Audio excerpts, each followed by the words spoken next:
My husband just got promoted to shift manager 3 weeks ago. This meant that his 10 a.m. to 6 p.m. shift has now been switched 4 a.m. to noon. He isn't a morning person at all, so most mornings he will start huffing and puffing as soon as his alarm goes off, and he will instantly turn on our light and very loudly start looking for his work clothes. Have asked him several times to put clothes out the night before and he has yet to do so. I have also asked him to not turn the light on or be super loud. After all, when I worked at 5 a.m. I made sure to be respectful of him sleeping. So yesterday morning when he got up at 3 a.m. and flipped on the light, I grabbed my stuff and went to the guest room. He came in and asked what I was doing. I told him that since he didn't respect me sleeping at all, that I would be staying in the guest room from now on. He made a comment about the light will only be on for 5 freaking minutes. Which is not true. He turns the light on, finds himself clothes and then goes to take a shower without turning the light off. If I turn the light off, he will come back into the room after the shower and turn it on again to grab his socks and put on his shoes. Which also pisses me off because shoes stay in the kitchen by the door and there's no reason he can't put them on at the table. Anyways, instead of understanding, he just got angry. Mainly because he is not a morning person and he doesn't like dealing with anything in the AM. So, while he was at work yesterday, I moved all my stuff into the guest room. Last night he practically begged me to sleep in the bedroom and promised to let me sleep. Well, this morning he flips on the light again, so I sit up and I'm like, are you kidding me right now? And he says, I'm being quiet. As if that was the only issue. So I went into the guest room and locked the door. I told him I was staying in here from now on despite his efforts to sway me. He thinks I'm overreacting. I work 4 p.m. to midnight. And cute little tidbit, I'm the breadwinner. I make nearly $5 more on my hourly wage. My name is Mary, and I'm expecting my first baby with my husband. This is the first grandchild in the family, in-laws, and they said that if the baby's a boy then we'll give him my father-in-law's name. He's dead due to cancer. I had no problem with that. This happened before we found out the gender of the baby. My husband and his family had me do things like attend prayers and do other rituals before the reveal at the doctor's. I didn't like that but went with it to keep the peace. DR appointment came, and it turned out to be a girl. My husband cried in the car, then turned his phone off to hide from his family, then finally told them. His mom and the others made their frustration and disappointment clear, which bothered me cause my daughter deserves to be celebrated, but they ghosted me for days, then started coming over and visiting, constantly referring to my daughter as my son, claiming the results were false and basically pretending it's a boy. I had severe fights with them after they refused to stop it. And my husband sided with them despite seeing how wrong and unreasonable what they were doing was. We didn't speak for a while. Sister-in-law called to apologize, then informed me she arranged for a baby shower for me. I was so excited and happy. But when I arrived I saw blue balloons, blue cake with father-in-law's name / decorations around. I was so confused I had to sit down. Sister-in-law explained they were still hoping the gender results are false and it's a boy. I looked at my husband and he agreed with her. I lost my temper and yelled at them all, calling them delusionals and telling them to stop treating my daughter like she's unwanted and act like she doesn't exist by throwing a party for their imaginary grandson. Mother-in-law break down crying. I took my bag and walked out immediately. They started yelling and my husband followed me outside and started arguing about how I insulted his family and his dad's memory by acting like that. I told him to wake up and see the insanity in his family's behavior. He said they needed time to process the fact that it's a girl not a boy as they expected, and insisted I play along and they'll soon get over it. I said absolutely not and demanded he take me home. He said no, so I called an Uber and left. He was fuming. He called 15 times, then texted that he won't be coming home till I get my ass over and apologize for ruining everything and accusing them of being mentally unstable. I haven't responded yet. He's constantly pressuring me to get right with his family before we even talk about anything else. My apartment complex didn't do traditional trick or treating on Halloween. Residents were advised to set out pre-packaged individual candy bags on their patios / front door areas. if they wanted to participate, but the traditional knock on door, physically hand strangers candy was not permitted. So, Halloween comes and the kids are all dressed up and each building has a scheduled time where the kids go door to door.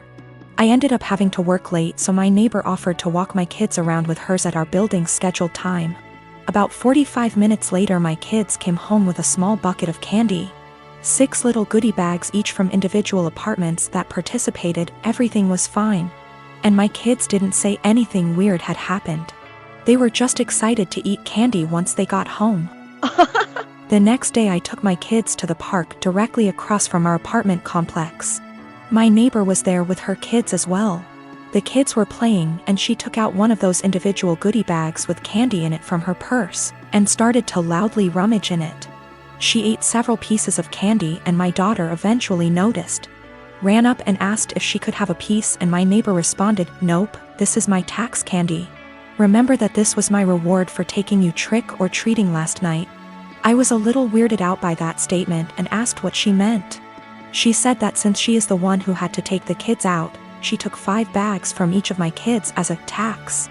Her son then chimes in and said, "You only took 2 bags from us." She responded with, "But I'm your mom. I was doing OP a favor so they get a higher candy tax." I was thinking about how to respond when I noticed that she was holding a Starburst candy and decided to just smile and nod and go back to watching my kids. I let her continue to finish off the bag of candy and then said, "Hey, aren't you vegan? You know a lot of those candies are made with animal products, right?" I explained what gelatin was and how a lot of those candies are made with it. She was horrified, Googles it, and then told her kids that they were leaving. She said something about how she was going to be sick and stormed off.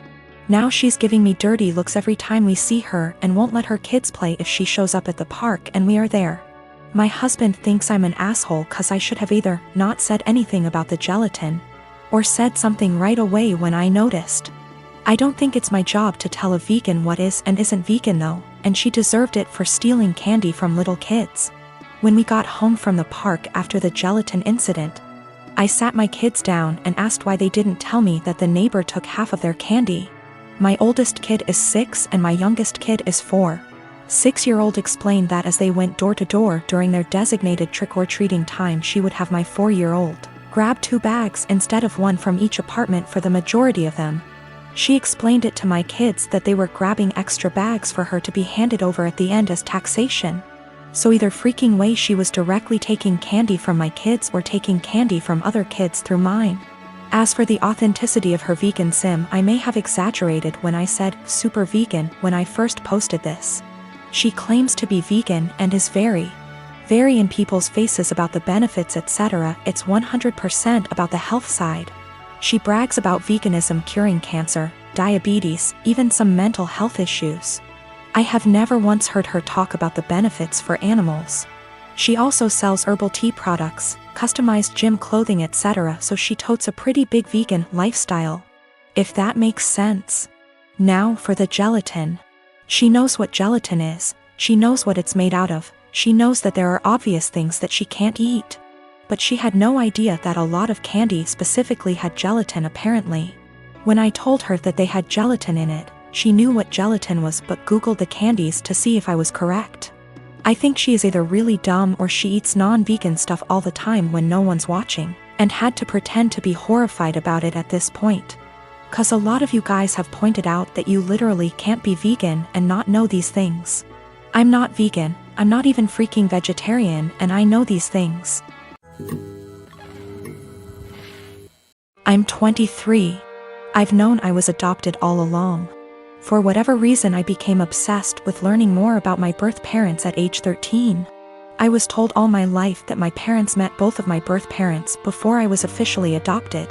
My mom was white from South America and my dad was white from Italy. They specified these 2 locations to explain why I had tan skin. As I was growing up, certain things about my physical makeup made me more curious about my birth parents. My hair was kept short as a kid, but as a teen I wanted to experiment. I grew it out and it grew out curly. Big curls, but still curly. This upset my parents, so they asked that I not grow it out. When I moved away for college, I began to let it grow again. I met my girlfriend in school. She is Black American, so she also helped me care for it. She once braided my hair before I FaceTimed my parents who lost it on me for wearing it that way. Throughout my time in school I still searched for my birth mom but would always come up empty. My girlfriend hinted that there must have been a mistake with the information. Even down to the name my parents claimed I had before they adopted me.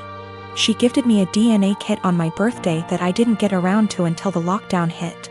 I didn't think anything would come of it because my parents weren't American, so I didn't know if it would work that way. So I sent it out of boredom and got my results weeks later, which have changed everything. I'm Black and Middle Eastern. I have light skin and my curl pattern is so loose that I hadn't considered it a sign before. I have ancestral ties to Iran, which can explain a more European facial structure. I'm sorry for my wording, I'm still learning. I sent my GF a screenshot and she called me right away. We were both stunned, though she long suspected. I tried to believe that my parents were innocently misinformed, but my girlfriend kept pointing out the inconsistencies. My parents claimed to have met my birth parents, therefore they couldn't have mistaken them for white. I confronted my parents, who became enraged at me for doing a DNA kit. I was very angry, yelling, swearing. They robbed me of my identity and hindered my search with their lies. My mom told me through tears that my racial background comes with a stigma. That I passed, so she wanted me to have an easier life fitting in. My dad yelled at me that I had to abandon what I just learned. I rage broke my phone and left. My siblings have been hitting me up on social media reprimanding me for being upset because our parents' reasoning is sound. I do pass, I did have an easy life. I'm not asking to be part of a struggle all of a sudden. I just don't think I should have been lied to, and I think their reasoning is bullshit and racist. I'm just supposed to act like 10 years of me searching with the wrong info isn't that big of a deal? My parents admit that my mom was Black. My oldest sister also recalls seeing my mom at some point. Both verify that she was Black. Yes, they could be lying again. I have plans to continue to look into my background. My girlfriend was very hurt by their statements, so I chose to keep us both away from them. I don't understand how. I'm angry about being lied to and how that lie has made my effort into finding my birth parents completely void, while also rewriting my heritage. That's my girlfriend's stance as well. I'm tan enough that going to an all-white school still got me called slurs. Whatever issues my parents were trying to shield me from, it didn't work. Maybe this is a lie that I bought into alone. 2 of my siblings are trying to be supportive. I deactivated my Facebook and unfollowed some people on Instagram. I can't entertain the argument that I should forgive my parents and move on. I'm not there yet. I get that it makes me ungrateful for feeling this way. I don't hate them, I'm just really upset and disappointed in their decisions.